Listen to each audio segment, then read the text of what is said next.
Have you ever interviewed someone and wondered, what is wrong with you? I once had a candidate for an intermediate-level analyst job brag during an interview that he used to work other jobs and play poker, while working his primary office job. For example, for about 2 weeks before he was caught and got fired from all his jobs, he'd take long lunches. No one knew where he went between 10:30 and 1:30. Turns out he'd gotten a job making pizzas at the next-door pizza restaurant and worked the lunch rush. He also bragged about playing poker at work constantly. This was in the late 2000s while online poker was still in its big boom. He bragged about these things to me as if I, a relatively young professional at the time, would think he was cool. Or maybe he thought it demonstrated his ability to multitask and still get his job done. I have no idea. Either way, we did not extend him an offer. Had a candidate come in who said how hot my admin was and asked if she was single or open to Freaky Fridays. What, switching bodies with our teenage daughter to learn a lesson about considering others' points of view and importance of family? No, but the implications were definitely regarding bodies and swapping something. During the interview I asked, I see you've managed a vegetarian restaurant. What? It says here you managed a vegetarian restaurant on your CV. Oh, I guess I did write that. Not really, though. My girlfriend had an art exhibition and I organized the sandwiches for the opening. They were vegetarian. This was a candidate that was otherwise pretty impressive seeming, and he had been among the favorite candidates for a sought-after position. The interview had gone quite well up until this point. I met him later at a party. He had no memory of me. Oh no, it was more of a catering firm. I meant to change that. I had someone helping me with my resume and we just put that as a placeholder. But apparently I forgot to change that. I apologize. In fact, it was just me and my girlfriend who started a small catering business, and we did a few jobs, but we realized we couldn't live off the profits and decided to put that idea on the shelf, and here I am now. You see, you've just got to spin these things quicker. Reading replies like the one you've just finished hearing makes me realize that fluent bullcrap really is such a vital interview skill. That's probably why so many other work horror stories we read about seem to get such a wealth of crazy and unqualified people in them. Presumably people who've lied and inflated their small activities into impressive achievements on their CV and talked them up in the interview. This kid, probably 18 to 20, just started picking his nose, like knuckle deep and digging for gold in the middle of his food service job interview. I wrapped that up real quick and didn't hire him. I interviewed a girl once, and while we were talking, I was looking over her resume. Please note that English is her first language, or else this wouldn't have humored me so much. Her mission statement on her resume was as follows. Along with my detail-oriented and organizational skills, I will encourage team to work cooperatively and creativity to provide and understanding the visual aspects of our work. This was for an admin position at a law firm. Not sure what the visual aspects of our work entailed in this position, honestly. I read that over about 5 or 6 times, worried that I was having a stroke, so I didn't really hear much of anything else she said during the interview. I haven't been able to make sense of it no matter how many times I read it. I actually cut it out of her resume and have it sitting on my desk some 15 years later. In short, she was a lazy liar. Hiring a business intelligence analyst?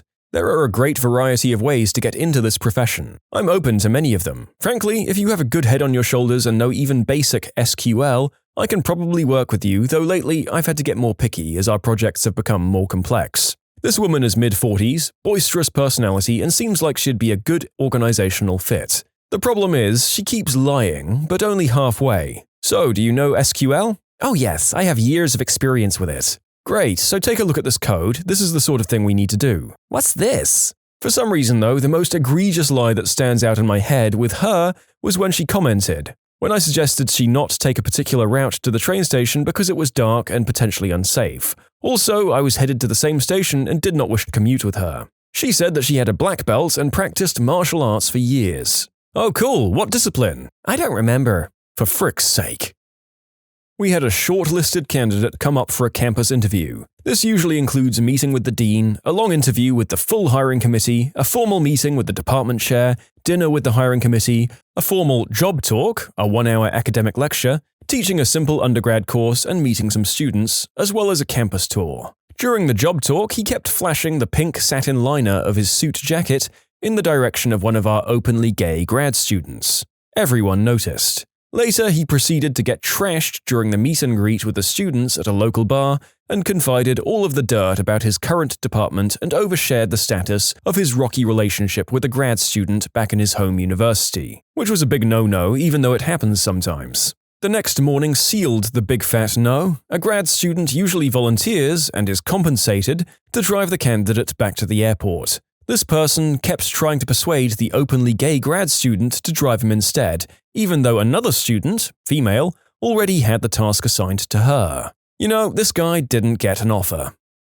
I'll never understand being so confident about this kind of thing that you would go into a really important recruiting situation and behave like this. Honestly, if I'm ever flown out of somewhere for any kind of work, be it interview or otherwise, that's me on high alert and vigilant for the entire journey, apart from maybe weekends. You just can't risk something like that. And yes, it's exhausting. When she listed all of her ex-boyfriends that currently worked there and said she couldn't wait to see the looks on their faces when she showed up to work. This was in the first 3 minutes of the interview, so I wasn't even close to offering her the job yet. I cut the interview right there and sent her on her way. You didn't invite her back for a second interview by a panel of her ex-boyfriends? How did you resist? Honestly, the thought crossed my mind, and in that office it would have been widely appreciated. I set up an interview for an acquaintance's nephew, with the company looking to hire 30 college students for summer work. The nephew's major and the line of work this company performed seemed to mesh perfectly, and I knew the hiring manager personally, so it seemed like a great fit. A couple of weeks later, the acquaintance emails asking about the job. So I hit up my hiring manager friend, and the conversation went something like this. "So, how did the round of hiring go?" HR said, "Great, needed to fill 30 spaces and only had to do 31 interviews to fill them." "Oh, cool. So was Paul one of them?" "Oh, him. Yeah. Well, he was undressed during the interview, so we declined." "What? Are you serious?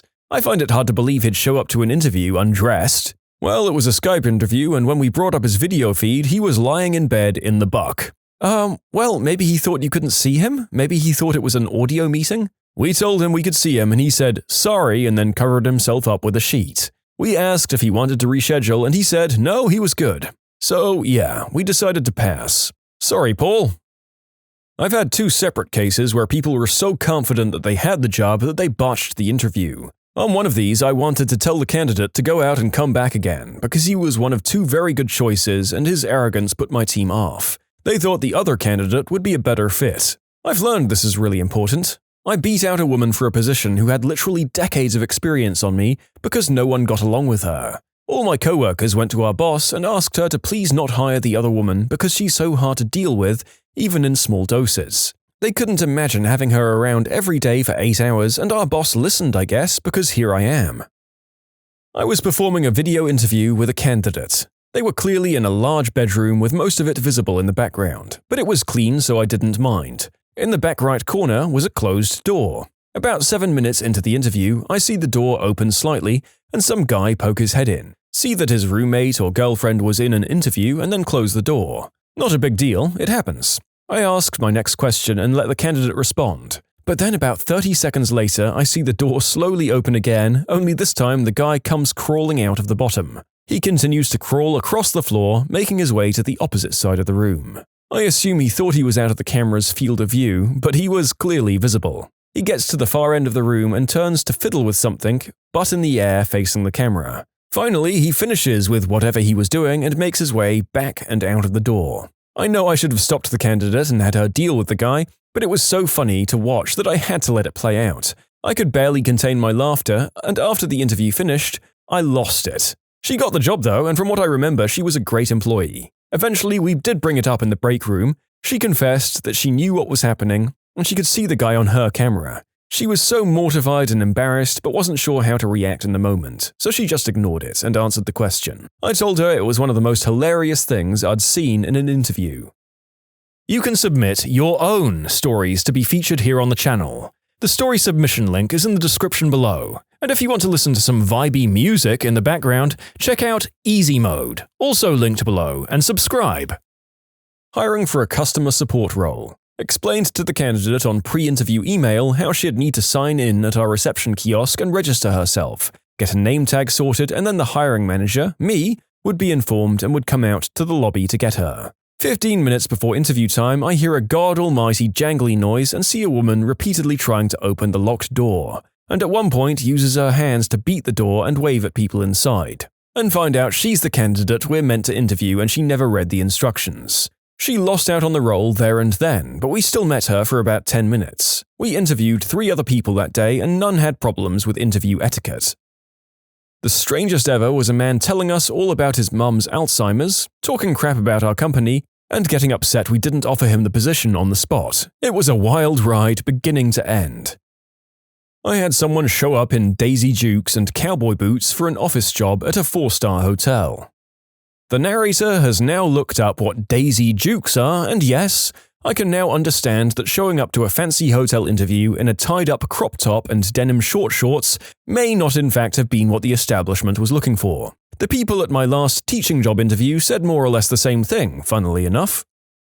We were looking for a sous chef that would be able to work and train for a few months and then eventually fill my shoes as CDC, as I was leaving in about 6 months' time. We were a big, very successful restaurant in a super competitive city and had a ton of applications and interviews. Most interviews for a chef position include a pretty informal chat with a hiring chef, the owner and the general manager, and a cooking and tasting portion, where the interviewee plans a meal of 5 or 6 dishes and serves them to the interviewers. One guy came in and killed the interview, and served incredible dish after incredible dish, but the owner didn't like him because the guy interviewing was tattoo-less and more than 50 years old, and he felt that this guy's age wasn't conducive to our hip, late-night vibe. Whatever, you do you, Jeff, you insufferable prick. The same owner calls me a few days later and tells me that he's found a guy that he wanted to poach from a small bistro just outside our town. The guy comes in and is super cool, fresh jacket, oozes confidence, and a ton of cooking tattoos. The owner is in love, and I'm hoping that this new guy is into overweight dudes with chef jackets that are 2 sizes too small. Before the interview, all candidates had to send over an ingredients list so that we could order any ingredients that they may need for the cooking portion of the interview. And this guy had requested some foie gras for a dish he said had been awarded time and again, a foie and lobster crepe. Didn't sound very good to me, but I was willing to give it a shot and see how it went. After the meeting, the guy went into our kitchen and started cooking. After about 10 minutes, we all hear the guy screaming at one of our prep cooks to slice him some chives. A few minutes after that, he brings out the app, which he says is his take on shrimp and grits, something that is already on our menu and that he says is better than ours. I point out a few things. The shrimp is overcooked, the grits are gluey, and the chives he was so stressed about weren't even on the plate. He tells me that the problem was that our prep cook didn't speak English, and that when he was chef, he'd make sure the entire back-of-house staff was fluent. Holy crap, warning bell number 1. After 2 more dismal dishes, he tells us that he's going to make his famous crepes. I'm freaking pumped because I know that it's going to be an absolute crap show. The guy is in the kitchen for at least 45 minutes, screaming, cursing, and throwing crap around. I go back into the kitchen to see what the guy is doing, and he's fiddling with the Vitamix, which looks like it's full of cork. I ask him what's going on, and he tells me he's just blending the crepe batter.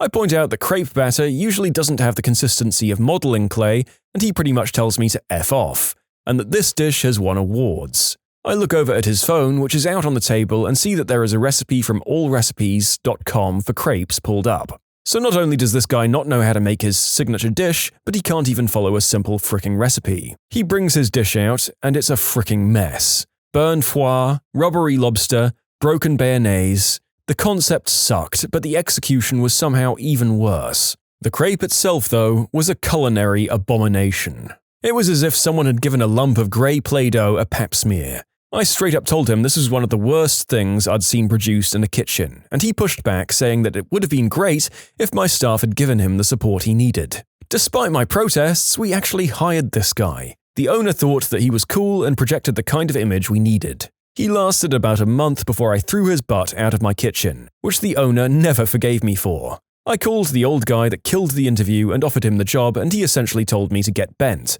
because he knew he deserved the job in the first place, and he was right.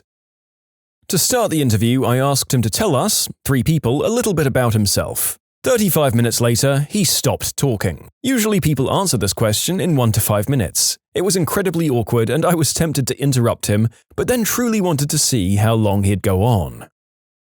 We have a very simple pre-employment test. If you've been in our industry for more than a year, you should get 100%.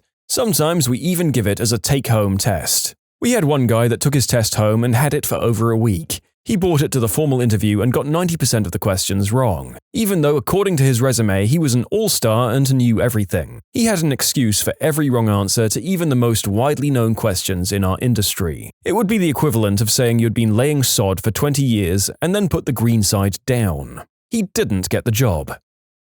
I did a phone interview with a guy and he seemed really excited and very friendly. He seemed to be relatively new to the field, but we were willing to give him a chance. I invited him to come in for an in-person interview. My manager and I were doing the second interview, and when I called him in, he gave me a huge hug and proceeded to talk to me like I was his best friend. As a 27-year-old woman, I was incredibly uncomfortable and froze up. At the end of the interview, we told him we'd reach out to him within a couple of weeks to let him know the outcome. After the interview, my manager asked if I knew him, and I said definitely I did not. His interview was not great either, and he was not a good fit for the job. He proceeded to call my phone every day that week and left me long voicemails. Most of the times he'd ask about his interview, but sometimes he'd say things like, "Hey girl, how are things going? I was thinking if I get hired, we should hang out." It freaked me out, and I had my manager call him early to give him the news that he didn't get the job.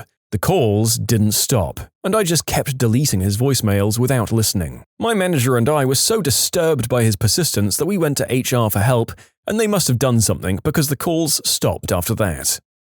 Yuck, that's a boundary problem in every sense of the word and an office creep just waiting to happen. It's an impressive enough problem that HR had to get involved with a party that didn't even technically work there. I was the interviewee. I wasn't feeling well that morning, but I had an interview with a super cool science museum as a promotions event coordinator. It would have been the perfect job. I decided to go to the interview anyway. As I drove to the interview, I felt horrible. When I went inside, I was feeling worse. I was asked to sit and wait for the hiring manager to come and get me. When she finally did, I knew I'd made a mistake in coming in. I got up and followed her across the whole museum up 2 flights of stairs. It felt like it was 120 degrees in there. And finally, as we were walking toward her office and she reached for the door handle, my stomach let go. I barely made it to the trash can right next to me and proceeded to hurl for a good 2 minutes, even dry heaving a few times. When I was finished, I looked up and she had her back to me with her head in her hands, like she was trying to hold it together. I said I was sorry and I hoped she had a better day than me, and I turned around and left. Man, that would have been a fun job. Hiring for an apartment building doorman. He kept telling me that he was just on the phone with Hong Kong putting together a currency exchange transaction and that he was working on another big thing in China. He asked me to wait a few minutes while he finished typing an email. Told me that he was always on the phone. We didn't hire him. I have 2 stories. The first is back in college days. We were interviewing for a new college newspaper reporter. The question was, this position requires an energetic, inquisitive, outgoing person who can chase a story and get the facts. With that in mind, how would you describe yourself? The answer was, fun? Do you care to elaborate on that? No. They didn't get the position. The second story was someone applying for an IT position in my later career. An individual that had been fired from one branch of a government agency decided to apply for another branch a few years later. But his resume read very much differently than the reality. Instead of him being fired for essentially not knowing how to do his primary job function, he was now let go when the project closed, 3 years after he was fired. Also, all of his resume achievements listed for that time were things either myself or one of my coworkers had accomplished, things that he didn't even have any involvement with. I guess he didn't realize we were on the hiring panel because we'd merged with another region. I honestly don't fathom how he thought that was going to work out, because it was the same agency and it's not like we wouldn't have noticed. She cried 3 times during the interview about how much she hated her current job. My coworker had to get up and grab a box of tissues for her. When she finally calmed down, she informed us that she'll need a special desk chair due to an injury she sustained at her current job.